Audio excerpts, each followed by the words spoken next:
Подходи! Вставай!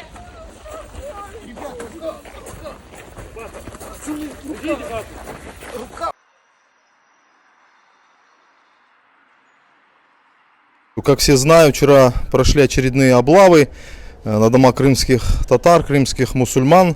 Опять эти огульные, вообще беспочвенные обвинения по террористическим статьям.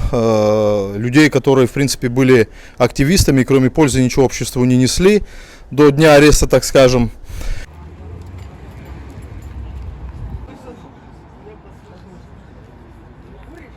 Они издеваются.